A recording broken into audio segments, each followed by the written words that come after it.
Okay. ஒரு நாளைக்கு 12 hour into 12 வருஷம் எந்த தொழிலையும், எந்த படிப்பையும் படிச்சா, நீங்க தான் ஜீனியஸ். அது எக்ஸாம்பிள் அது என்ன வச்சு அவர் கத்துக்கிட்டாரு. அதுக்கப்புறம் எனக்கு எஜுகேஷன்ல வந்த பிறகு 12 ஹவர்ல 24 ஹவர்ஸ்ல 2 ஹவர்ஸ் தான் தூங்கியிருக்கேன். அந்த அந்த சீசன் டைம்ல, எக்ஸாம் டைம்ல, பசங்கள ட்ரெயின் பண்ண டைம்ல. இப்போ எங்களுக்கு அந்த பிசினஸ்குள்ள உட்காரும்போது, சம்டைம் நானும் என் டீமும் ரிசர்ச் பண்றது கம்ப்ளீட் இப்ப நான் மியூசிக் அகாடமி இன்டர்நேஷனல் சொல்றேன் இல்லையா? ஆமா.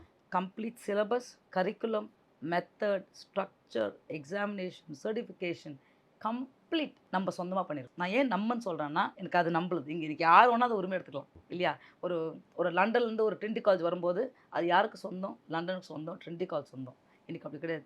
மியூசிக் ஆர்டிகிள்ஸ் நம்மளுது ஏன் சொல்லலாம். அது உங்களுக்கு சொந்தம். உங்க பிள்ளைங்களுக்கு சொந்தம். ஸோ அப்பா வழியா அப்படி வரும்போது, இது ஒரு அசெட் எனக்கு பெஸ்ட்டா கிடைச்சனால, இப்போ நான் பார்க்கும்போது 24 ஹவர்ஸ்ல 2 ஹவர்ஸ் தான் தூங்குறனாலும், நான் என் டீம் உட்காரும்போது நைட் ஒரு 10 மணிக்கு உட்காருவோம் ஒரு ரிசர்ச்‌க்கு. அப்படியே காலைல சன்ரைஸ் ஆகும். நான் சொல்லுவேன், "பரத் காலம் ஆயிடுச்சுடா. நம்ம அவ்வளோ வேலை பண்ணியிருக்கேன்டா." அது ஏன்னா, ஐ அம் 51 நவ். பட் அந்த உற்சாகம் இருக்குல்ல, ஒரு ஆமா. ஒரு பிசினஸ்லயோ, ஒரு ஒரு ஒரு தொழில்லயோ, ஒரு படிப்பிலயோ, அது இன்னமும் எவ்வளோ ஆக்டிவா வச்சிருக்கேன்னா, அதுக்கு நான் நம்புற மியூசிக் மட்டும் தான்.